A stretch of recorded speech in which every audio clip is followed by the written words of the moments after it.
राधे राधे।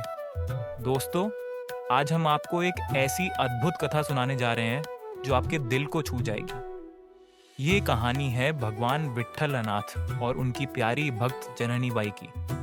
जननी by एक मासूम बालिका जिसकी भक्ति इतनी गहरी थी कि उसने स्वयं भगवान को अपने नियम और मर्यादा तोड़ने पर विवश कर दिया।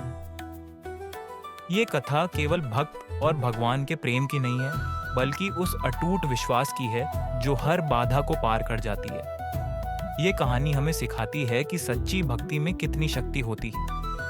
तो आइए इस दिव्य यात्रा पर हमारे साथ चलें और जानें कि कैसे भगवान ने अपने भक्त की रक्षा के लिए अद्भुत लीला रचाई। एक दिन अनेक वर्षों पूर्व एक भक्त अपनी पत्नी और छोटी पुत्री जननी के साथ कार्तिक यात्रा पर पंढरपुर पहुंचा। पंढरपुर की दिव्यता, वहां के भजन कीर्तन और भगवान विट्ठलनाथ का साक्षात्कार सब कुछ इतना अतुलनीय था कि जननी का मासूम और कोमल हृदय उस वातावरण में खो गया। यह कोई साधारण अनुभव नहीं था। जननी ने भगवान के चरणों में अपने जीवन का ऐसा समर्पण अनुभव किया कि वहां से घर लौटने की बात उसके लिए असहनीय हो गई। माता पिता ने अपने पूरे सामर्थ्य से उसे समझाने की कोशिश की, पर जननी की आंखों में आंसू और उसके शब्दों में एक अपरिभाषित दृढ़ता थी। वह भगवान से दूर नहीं जाएगी। अंततः माता पिता ने भारी मन और डूबती हुई भावनाओं के साथ उसे भगवान विट्ठलनाथ के भरोसे छोड़ने का निर्णय लिया। जब उन्होंने प्रार्थना की, हे परमेश्वर, हमारी बच्ची का ध्यान रखना, उस पल में उनके हृदय का दर्द और जननी की भक्ति की शक्ति एक ही सूत्र में बंध गई। उत्सव समाप्त होने के बाद जब सभी भक्त वहां से लौट गए, तब नामदेव जी, जो भगवान के परम प्रिय भक्त थे और जिनका भगवान से गहरा आत्मीय संबंध था, उन्होंने उस नन्ही बालिका को देखा। उसका कोमल चेहरा और आंखों में बसे हुए भगवान के प्रति प्रेम ने नामदेव जी को भीतर तक छू लिया। उन्होंने उस बालिका को अनाथ जानकर अपने घर ले जाने का निर्णय लिया। जननी अब नामदेव जी के घर की सदस्य बन गई। उसने दासी बनकर वहां काम करना शुरू किया। लेकिन उसका मन न तो सांसारिक दासी के कार्यों में था, न ही अपने लिए कोई अपेक्षा रखता था। वह तो स्वयं को परमात्मा के चरणों में समर्पित कर चुकी थी। नामदेव जी के घर नित्य बड़े बड़े संत आते थे। उनकी दिव्य संगति और परमात्मा के प्रति प्रेम के वातावरण ने जननी के हृदय को और भी गहराई से ईश्वर की ओर खींच लिया। परंतु यह भक्ति सरलता से पूर्ण नहीं हो सकती। कठिनाइयां और विरोध तो भगवान के मार्ग में हमेशा आते हैं। नामदेव जी की माता गोनाई जी अत्यधिक क्रोधी थी। जब जननी घर का काम भूल जाती और भजन कीर्तन में लीन रहती, तो गोनाई जी उसे क्रोधित होकर डांटती और कभी कभी मार भी देती। लेकिन जननी का विश्वास अडिग था। वह हर फटकार, हर मार को भगवान के साथ अपने संबंध के और अधिक मजबूत होने का संकेत मानती थी। कौन जानता था कि जब भी जननी का कोई काम अधूरा रह जाता, भगवान स्वयं उसका रूप लेकर वह काम पूरा करते थे। यह भगवान का अपने भक्त के प्रति अगाध प्रेम था। एक दिन ऐसा हुआ कि जननी को सुबह आटा पीसने का काम दिया गया, पर उसकी रात की भक्ति और भजन की थकान ने उसे गहरी नींद में डाल दिया। जब भगवान ने देखा कि उनका प्रिय भक्त संकट में है, तो वह स्वयं प्रकट हुए। उन्होंने जननी को जगाया और अपने कोमल हाथों से आटा पीसने में उसका साथ दिया। आटा पीसते पीसते सुबह हो गई। भगवान जल्दी से उठ खड़े हुए। मंदिर खुलने का समय हो चुका था। भगवान को चिंता थी कि अगर पुजारी ने मंदिर में आकर उन्हें विग्रह के रूप में न पाया, तो पूरा गांव चिंतित हो जाएगा। लेकिन इस जल्दबाजी में भगवान का हार जननी के घर पर छूट गया।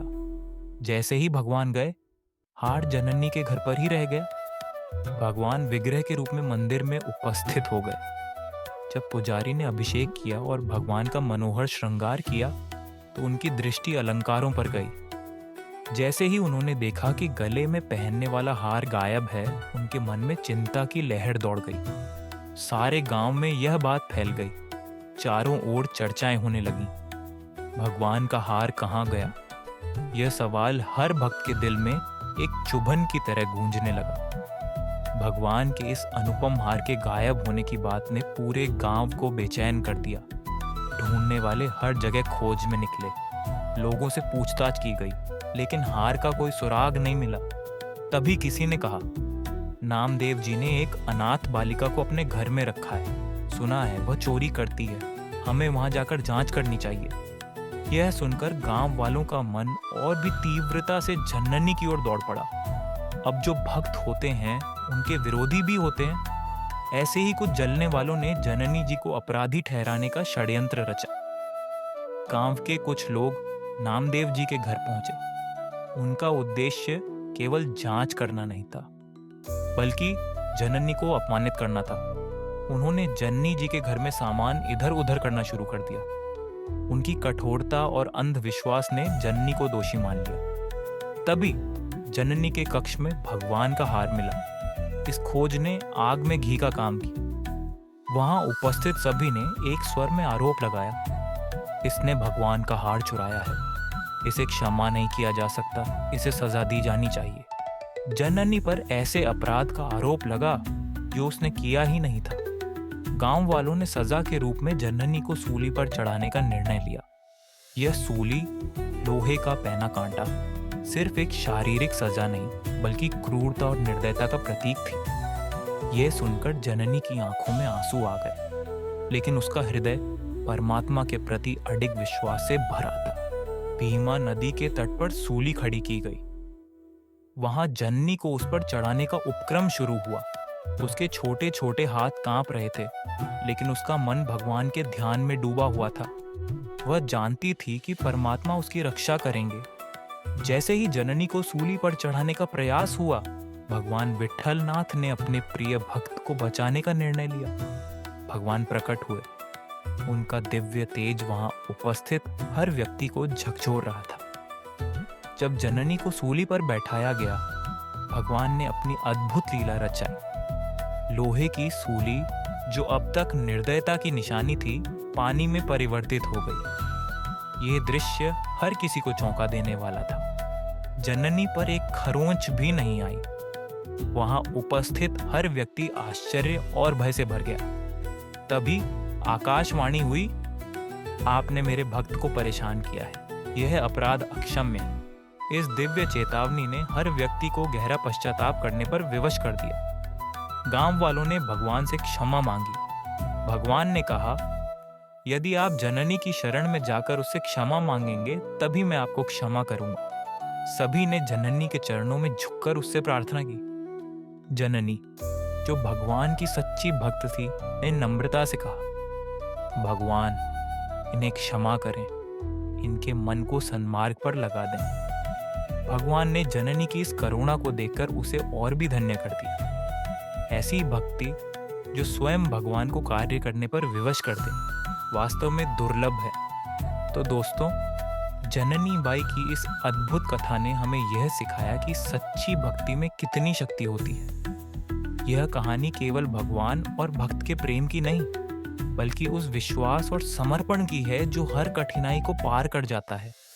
जननी बाई का चरित्र हमें प्रेरित करता है कि चाहे जीवन में कितनी भी बड़ी समस्या क्यों ना आए, यदि हमारा विश्वास अडिग है, तो भगवान स्वयं हमारी रक्षा के लिए प्रकट होंगे। इस पवित्र कथा के माध्यम से हमें यह समझने का मौका मिला कि ईश्वर के प्रति प्रेम और भक्ति ही जीवन का सबसे बड़ा धन है। ऐसे भक्त जैसे जननी बाई हमें सिखाते हैं कि सच्चे भक्त का हर कष्ट भगवान के प्रेम से मिट जाता है।